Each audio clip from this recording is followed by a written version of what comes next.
दोस्तों, ये जो हमारा मोटर है, इसी मोटर को हमें यदि रिवर्स डायरेक्शन में और फिर फॉरवर्ड डायरेक्शन में चलाना हो तो कैसे करेंगे। तो इसके लिए हमें दो कॉन्टेक्टर का इस्तेमाल करना पड़ेगा, एक फॉरवर्ड कॉन्टेक्टर और दूसरा रिवर्स कॉन्टेक्टर। ठीक है दोस्तों, अब देखिए, अब जो हमारा मोटर है उसके प्रोटेक्शन के लिए यहाँ पर हम एक ओवरलोड रिले का उपयोग करेंगे।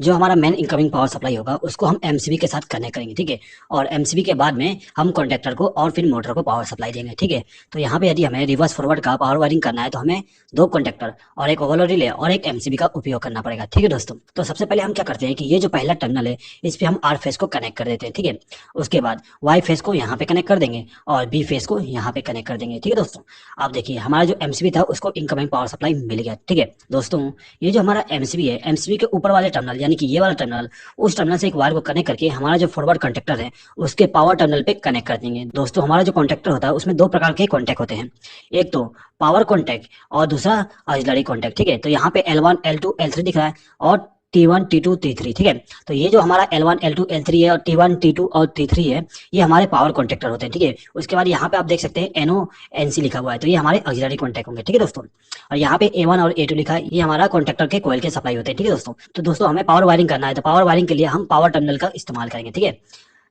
अब हम क्या करेंगे कि ये जो हमारा एमसीबी है इसके आउटगोइंग टर्मिनल यानी कि सेकंड वाला टर्मिनल जो है वो येलो फेस का है। आप यहाँ पे देख सकते हैं दोस्तों, ये वाई फेस का है। तो ये सेम टू सेम यहाँ पर हम करेंगे, यहाँ से एक वाई फेस का वायर कनेक्ट कर देंगे और ले जाके सेकंड वाले टर्मिनल पे कनेक्ट कर देंगे। ठीक है दोस्तों, अब यहाँ पे हम क्या करेंगे, एक वायर को कनेक्ट करके हमारा जो तीसरा नंबर का टर्मिनल है उसमें कनेक्ट कर देंगे। ठीक है, तो यहाँ पर हमारा जो फॉरवर्ड कॉन्टेक्टर था उसको इनकमिंग पावर सप्लाई दे दिए। ठीक है, अब हम क्या करेंगे कि जो हमारा फॉरवर्ड कॉन्टेक्टर है उसके आउटगोइंग टर्मिनल से हम वायर को ले जाके ओवरलोड रिले में कनेक्ट करेंगे।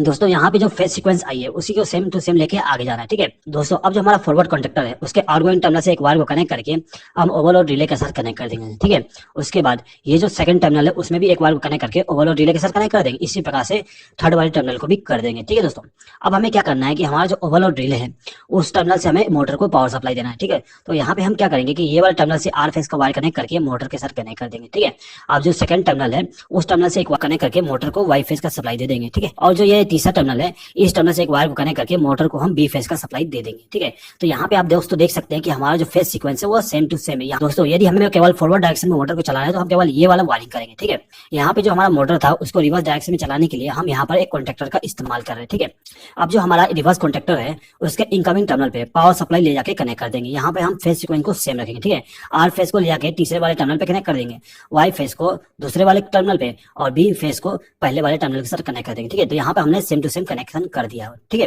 दोस्तों, ये जो हमारा रिवर्स कॉन्टेक्टर है इसके आउटगोइंग टर्मिनल से जो वायर जाएगी उसका फेस सीक्वेंस चेंज करना है। यहाँ पे हमें केवल दो वायर का फेस सीक्वेंस चेंज करना है, यानी कि दो वायर को हम आपस में इंटरचेंज कर देंगे। ठीक है दोस्तों, तो कैसे करना है देख लीजिए।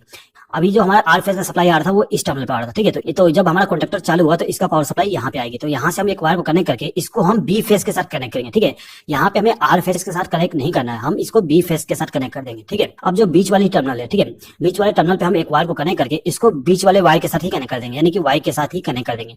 वाई को हम वाई के साथ कनेक्ट कर दिए। ठीक है, अब यहाँ पर हमने केवल एक वायर का इंटरचेंज किया, तो दूसरा वायर हम यहाँ पे बी वाले को चेंज करेंगे। ठीक है, तो यहाँ से एक वायर को कनेक्ट करके हम आर फेस के साथ कनेक्ट कर देंगे। ठीक है, अब यदि हम इस कॉन्टेक्टर के द्वारा मोटर को चालू करते हैं तो हमारा जो मोटर का डायरेक्शन होगा वो रिवर्स होगा। ठीक है, और यदि हम इस कॉन्टेक्टर के द्वारा मोटर को स्टार्ट करते हैं तो हमारा मोटर का डायरेक्शन फॉरवर्ड में होगा। तो दोस्तों, आई होप कि आपको ये जो पावर वायरिंग है वो समझ में आ गया होगा। दोस्तों, नेक्स्ट वीडियो में हम इसका कंट्रोल वायरिंग करना सीखेंगे। दोस्तों, यदि आपको ये वीडियो पसंद आए तो प्लीज इस वीडियो पर लाइक कर दीजिएगा, और यदि आपने अभी तक हमारे चैनल को सब्सक्राइब नहीं किया तो सब्सक्राइब भी कर लीजिएगा। इस वीडियो को देखने के लिए धन्यवाद।